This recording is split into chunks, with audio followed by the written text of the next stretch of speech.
안녕하세요. 수업 시작하겠습니다. 오늘은 우리 같이 도구에 대해서 한번 이야기를 한번 해보도록 하겠습니다. 우리 지금까지 배웠던 거 한번 확인하고 수업 시작하겠습니다. 우리가 지금 배우고 있는 영역은 제조 영역입니다. 제조라고 말하는 것은 물건을 만드는 활동을 우리는 통칭해서 제조라고 부르죠. 그래서 우리가 물건을 만들기 위해서 무엇을 할 수 있어야 되냐? 보통 세 가지를 할 수 있어야 된답니다. 첫 번째, 재료에 대해서 알아야 된다. 두 번째, 설계 도면을 그리거나 볼 줄 알아야 된다. 마지막, 도구를 사용해서 재료를 가지고 원하는 물건을 만들어낼 수 있어야 한다. 이렇게 세 가지가 필요한데요. 이제는 우리가 세 번째로 도구에 대해서 한번 이야기를 해보자고요. 자, 우리가 근데 도구에 대해서 이야기하려면 먼저 나와야 될 개념이 하나 있습니다. 바로 뭐냐면 재료예요. 왜냐하면 재료에 따라서 쓰는 도구가 달라지거든요. 극단적으로 한번 이야기해 볼까요?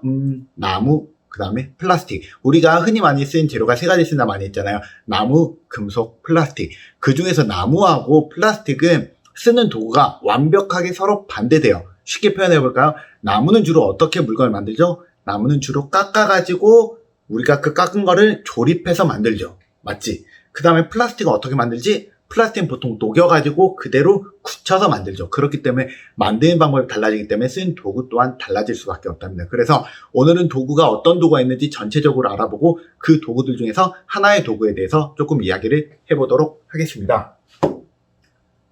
넘어가라. 왜 안 넘어가니?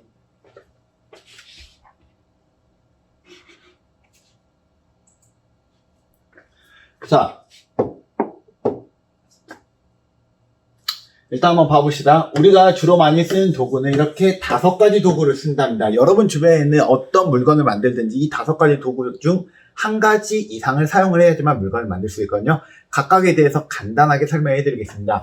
성형학이라고 말하는 건 재료를 조물조물해가지고 물건을 만든다는 뜻이고요. 그 다음에 성질 개선학이라고 말하는 건 무엇을 말하냐면 재료의 겉면에다가 무언가 입히거나 아니면 이걸 뜨겁게 만들거나 차갑게 만들어 재료를 단단하게 또는 연하게 만드는 걸 보고 말합니다. 분리학이라고 말하는 건 재료를 깎거나 자르는 걸 보고 말하고요. 결합학이라고 부르는 거는 당연히 재료를 여러 가지 접착제라든지 기타 등등의 재료를 이용해서 붙이는 걸 보고 말하겠지. 마지막으로 기타라고 말하는 거는 그럼 재료를 어떻게 우리가 측정을 해가지고 이거를 길이를 측정한다든지 아니면 이 재료에다 무언가 선을 긋기 위해서는 어떤 도구가 필요한가 정도 우리가 한번 이야기해 보면서 수업이 진행이 될 건데요. 여러분들이 어떤 재료로 만드냐에 따라서 도구가 달라져요. 예를 들어서 말해보자면 목재다라고 이야기하면 목재는 주로 분리를 한 다음에 결합을 해서 페인트질을 한 다음에 가져오는 거죠. 보통 이런 식으로 많이 되는데 우리가 플라스틱 같은 경우에는 곧바로 모양을 찍어내는 방법대로 많이 쓰고 나머지는 거의 안 쓴답니다. 철은 이 방법도 가능하고 이 방법도 가능하죠. 그래서 각각의 재료의 특징에 따라서 쓰는 도구가 달라진다는 거 알고 수업을 들으면 조금 더 수업이 재미있게 들 수 있을 거예요. 오늘은 그 중에서 첫 번째 성형하기를 배울 건데요. 성형하기는 지금 여기 써있는 글자 보면 하나, 둘, 셋, 넷, 다섯, 여섯, 일곱, 여덟 이 중에 겹치는 거 하나 있으니까 총 7가지의 성형하는 도구에 대해서 알려드리도록 하겠습니다. 자, 한번 수업 잘 따라오시기 바랍니다. 첫 번째로 알려드릴 성형 도구는요. 왜 자꾸 안 넘어가니?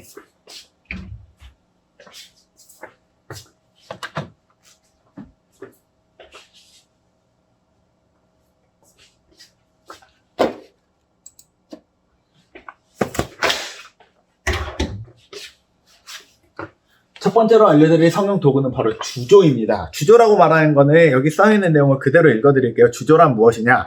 재료를 녹인 후 원하는 모양의 형틀에 부어넣어서 굳혀서 제품을 생산하는 겁니다. 우리가 이 주조라고 말하는 거는 어떻게 만든 거냐면 재료들 중에 녹일 수 있는 재료들, 가장 대표적으로 녹일 수 있는 재료가 무엇이 있지? 철이라든지 플라스틱, 금속과 플라스틱 재료 같은 거를 우리가 녹여가지고 이걸로 모양을 만들고 싶어요. 그럼 모양을 어떻게 만들면 좋을까? 가장 쉽게 만드는 거는 모양 틀을 만들어서 그 모양 틀 안에다 들이붓는다라는 거야. 그리고 붓고 나서 굳으면 어떻게 하면 되지? 이 모양 틀을 부셔가지고 안에 있는 원하는 물건을 꺼내는 형태대로 많이 한답니다. 그러면 모양 틀을 만들기도 가능하고 부시기도 가능한 재료를 써야 되는데 그때 가장 많이 쓰는 게 바로 뭐냐면 모래랍니다. 그래서 모래를 이용을 해가지고 보통 우리가 물건을 넣을 수 있는 틀을 만들어 이건 주물이라고 보통 부르거든요. 그래서 모양 틀을 만든 다음에 그대로 쑥 부어주는 거야. 그럼 부어주고 나면은 이렇게까지 부어주고 나겠지. 부은 다음에 그 다음에 어떻게 주냐면은 이걸 이대로 굳혀요.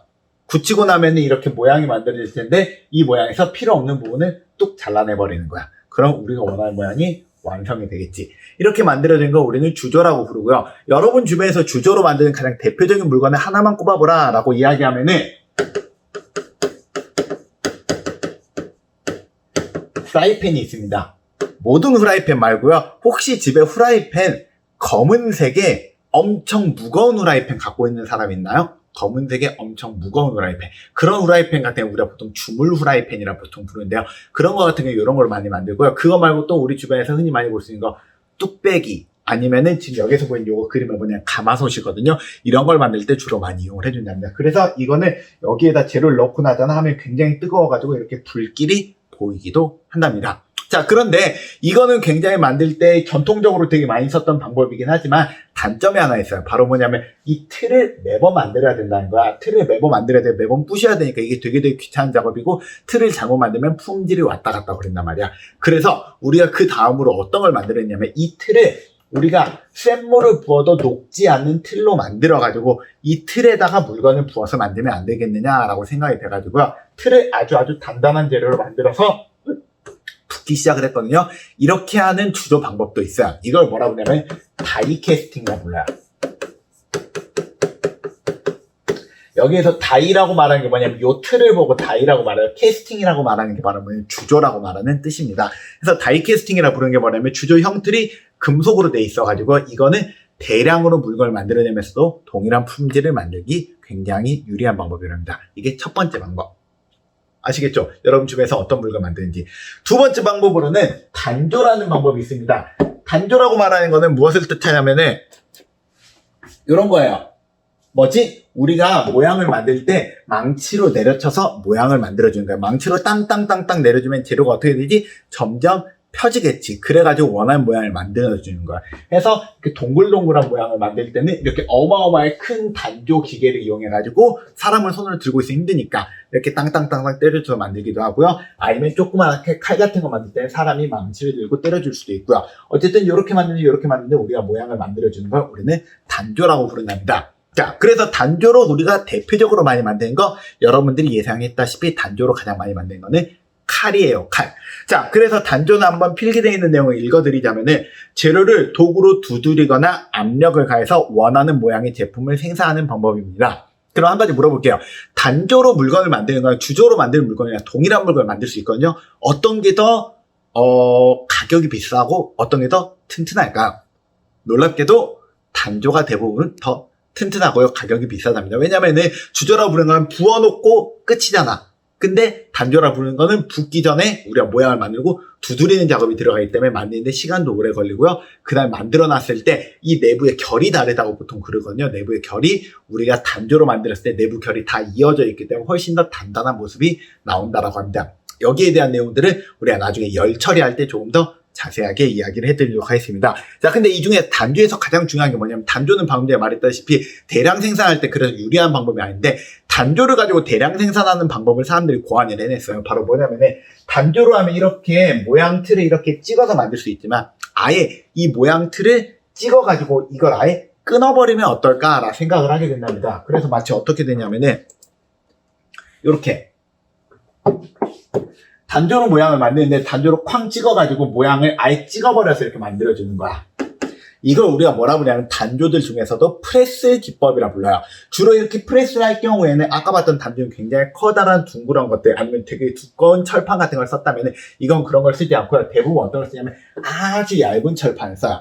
그 아주 얇은 철판에 이렇게 펀치 기계 같은 걸 이용을 해가지고 모양을 만들어주거나 이렇게 이거는 실은 칼 만드는 기계거든요. 칼 모양을 만들어준답니다. 이렇게 해서 만든 게 대표적으로 무엇이 있을까요? 여러분 주변에 보이는 대부분의 물건들은 이런 프레스 기계를 이용해서 만든답니다. 하다못해 지금 제가 있는 여기 기술실에 있는 여기저기 칠판이라든지 기타 등등 여러분 주변에 철로 만든 대부분의 물건들을 잘 보시면요. 대부분이 철판으로 만들어져 있습니다. 철판으로 만들었다는 거는 대부분 이걸 가지고 만들었다는 거고 이렇게 만든 것들을 대부분 뭘로 했다? 프레스 공법을 이용을 했다. 그게 우리가 단조 프레스입니다. 그래서 단조 프레스라 부르는 건 무엇이냐? 주로 얇은 판을 가지고 만드는 걸로 강한 압력을 가해서 모양틀의 형상대로 제품을 찍어내거나 구부리는 방식으로 만들어서 이게 대량 생산할 때 매우 유리한 방법이랍니다. 아시겠죠? 자, 그래서 여러분 주변에는 칼은 대부분 뭐다?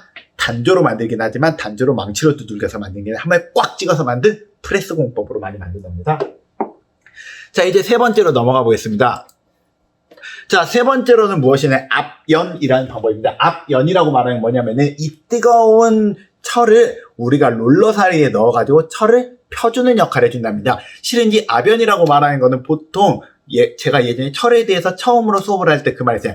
제선, 제강, 압연이라고 이야기했던 거 기억나시나요? 보통 압연 공정은 우리가 제선, 제강, 철이 만들어진과 동시에 압연을 해버리는 경우도 굉장히 많아요. 왜 그러냐면은 이게 철을 우리가 압연을 하기 전에 보통 이걸 뜨거운 상태에서 우리가 압연을 해주면은 훨씬 더 모양도 잘 만들어지는 것도 있고요. 어쨌든 이 센 물을 가지고 어느 모양을 만들어놔야지 그 다음에 다른 공정들을 진행하기 유리하기 때문에 압연은 초반에 하는 경우도 있지만 실제로 압연은 중간중간에도 해주기도 한답니다. 왜냐하면 압연을 해주잖아요.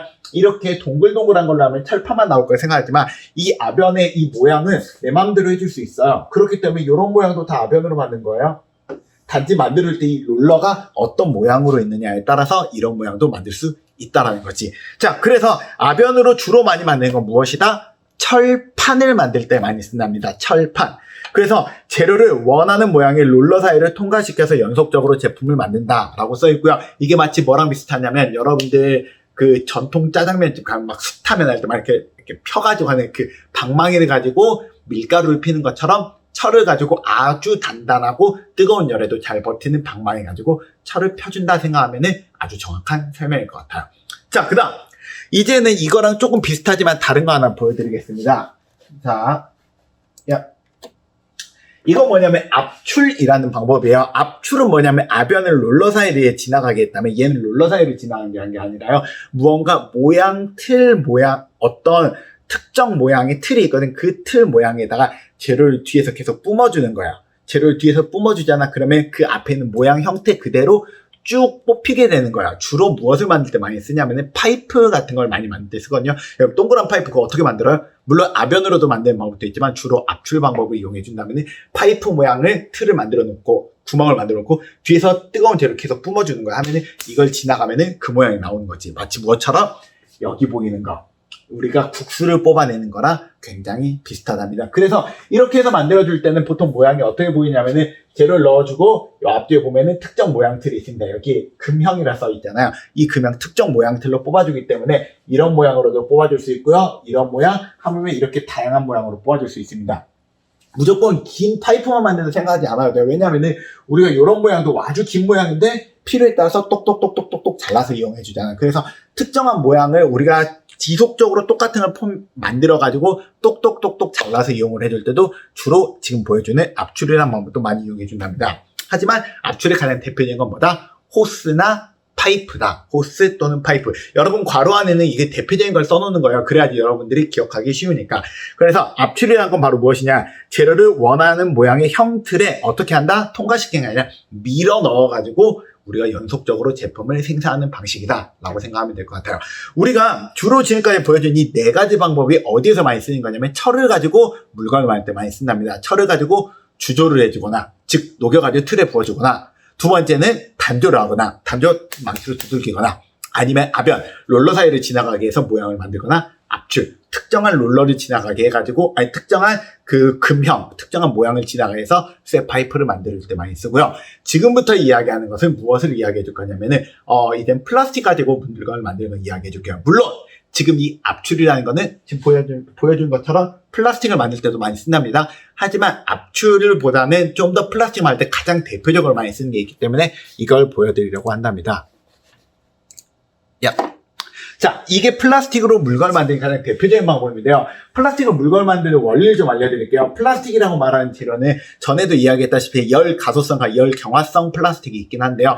그 두 가지 다 일단은 한 번은 열을 가해가지고 섞어줘 버리잖아. 하면 그때부터 얘는 재료에다가 넣을 수가 있는데요. 그래서 보통 이런 식으로 생긴 곳에다 넣어요. 보통 이렇게 생겼거든. 여기에다 재료를 집어넣어. 재료를 집어넣고 나면 이 재료를 집어넣는데 이렇게 스크류가 되어 있고요. 이 스크류가 어떻게 되냐면 이게 히터라고 써있잖아요. 이 스크류가 뜨겁게 달궈준답니다. 그러니까 대굴대굴 돌면서 재료가 섞이면서 이 재료가 뜨거워지는 거야. 그러니까 제일 처음에는 재료가 전에 보여줬다시피 조금 알갱이였다면 요 앞쪽으로 왔을 땐 재료가 다 녹아있는 쉽게 말하면 치약 같은 느낌의 재료로 바뀐답니다. 그럼 이 용액 같은 재료를 우리가 여기에다 그대로 넣어주는 거야. 마치 뭐랑 비슷하게? 우리가 주조랑 비슷하게. 주조처럼 재료를 넣어준 다음에 주조랑 차이점이 뭐냐면은 넣어준 우리가 이 공구 모양을 그대로 냉동을 시켜버려요. 더 정확히 냉동 아니지 냉각을 시켜버린다면서 여기에 써있는 거 냉각수라고 보이니? 해가지고 일단은 재료를 집어넣고 냉각수를 겉에다 확 뿌려주면은 재료가 순간적으로 딱 굳어버려요. 그럼 굳은 재료들을 그대로 바닥으로 빼주고 또다시 이 재료에다가 또 다른 재료를 넣어주고 재료 모양이 만들어지면은 냉각수 뿌려주고 또 재료 빼주고 이런 식으로 만들어주는 걸 우리는 무슨 기법이라 부르냐면 사출공법이라 부릅니다. 자, 이 사출공법이라는 게 굉장히 중요한데요. 여러분 주변에서 볼 수 있는 대부분의 플라스틱은 다 사출이라고 봐도 돼요. 가장 대표적인 거 하나만 써보라 했지. 가장 대표적인 게 바로 뭐냐면 바구니예요. 바구니. 어디 바구니가 있을까? 여기 있구나. 이런 거. 이런 바구니 같은 거 만들 때도 다들 사출공법이라는 방법을 많이 써준답니다. 그래서 사출이라는 걸 해주면 이렇게 사출 틀이 있는데요. 이런 모양도 있지만 굉장히 다양한 모양으로 만들어줄 수도 있고요. 하물며 제가 갖고 있는 이런 것도 펜 같은 것도 대부분 사출模로 만들어준 경우가 너무나도 많기 때문에 사출은 너무나도 흔하고 많이 쓰는 공법이다 생각을 해주시면 됩니다. 그리고 이게 만들 때 대량 생산하기 매우 유리하답니다. 왜냐하면 철 같은 경우에는 넣어놓고 얘가 이게 어느 정도 온도가 떨어질 때까지 기다려야 되지만 이거는 확 찬물을 부어버리잖아. 그래서 해줄 수 있습니다. 참고로 철은 이렇게 확 찬물을 부어주면 될까요? 안 될까요? 절대 안 돼요. 왜냐하면 철은 플라스틱과 재료의 특성이 다르기 때문에 이렇게 확 부어져 버리잖아. 철 자체의 특징이 바뀌어지고 수축 팽창이 일어나가지고 철이 깨져버리는 경우도 많기 때문에 철은 철만의 공법으로 따로 만들어야 된답니다. 똑같이 이용하기는 어려워요. 자, 그래서 사출이라고 말하는 건 무엇이냐? 재료를 녹인 후 모양 틀에 밀어 넣어 차갑게 굳혀서 제품을 만드는 방식을 우리는 사출 방법이라 부르고요. 그 다음에 이거 말고 또 우리 주변에서 또 많이 볼 수 있는 방법이 무엇이 있을까 해보면은 요거일 것 같아요. 이거 어떻게 만들어? 물병 어떻게 만드냐? 이것도 분명히 이렇게 틀에 넣어서 부어줄 수 있지만 그렇게 만들잖아.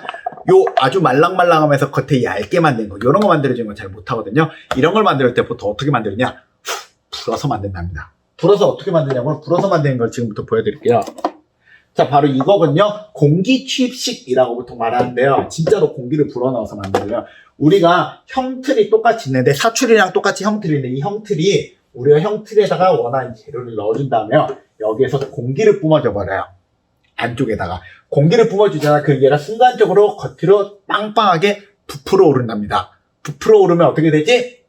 여기 위쪽은 뭔가 재료가 좀 많은 것 같으면 여기는 얇고 균일하게 재료가 퍼지게 된답니다. 그리고 그대로 식혀주는 거야. 이렇게 해서 만들 수 있는 게 무엇이 있을까요? 가장 대표적인 게 뭐가 있지? 이런 플라스틱으로 만들어낸 이런 병들, 이런 것들. 여러분 주변에서 플라스틱으로 무언가 담을 수 있는 용기라고 만들어졌다. 그냥 싹 다 이거라고 봐도 상관이 없을 정도로 굉장히 많이 쓰는 방법이랍니다. 그래서 우리가 공기 취입 성형은 대표적인 거 하나만 말해보라면 뭐라 말하면 되겠지?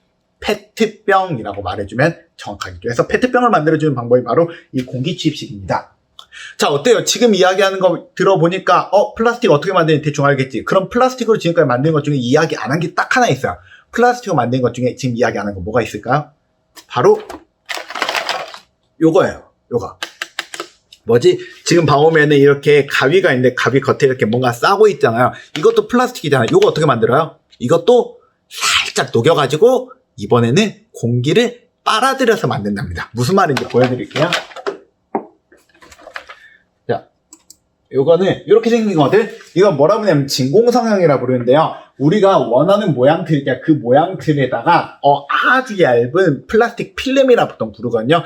아변 공정을 거치든 어떤 방법을 쓰든 플라스틱의 얇은 판을 하나 만들어요.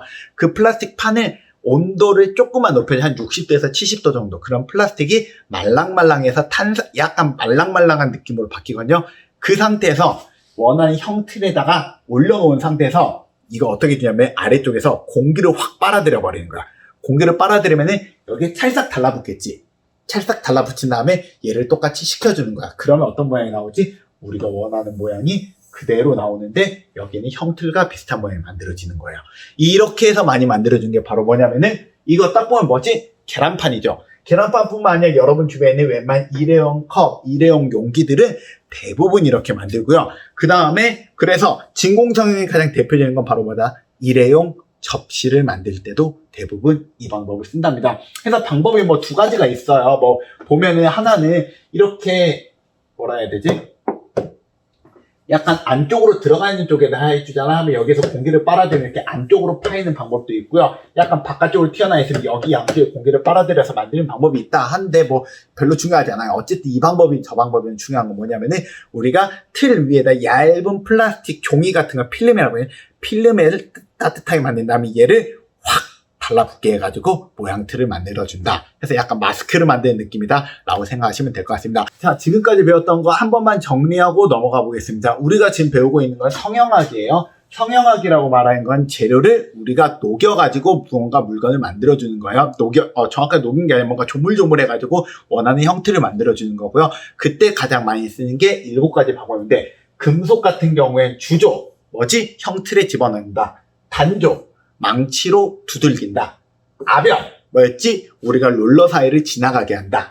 압출, 뭔가 틀에 쭉 뽑아줘서 만들어준다. 이런 방법으로 우리가 금속을 많이 만들어주고요. 플라스틱의 경우는 주로 어떻게 했냐? 압출, 플라스틱 파이프나 아니면 호스나 전감할 때 이렇게도 해주지만 그 다음 사출, 우리가 그냥 이제는 재료 형틀에다 뿜어주고 형틀을 곧바로 식혀주기도 한다. 그 다음에 공기칩, 이건 주로 뭐다? 페트병 만들 때처럼 해서 하고 불어준다. 마지막 진공, 우리가 포장지 같은 거 만들 때 아래쪽에서 공기를 확 빨아들여서 모양들을 만들어준다.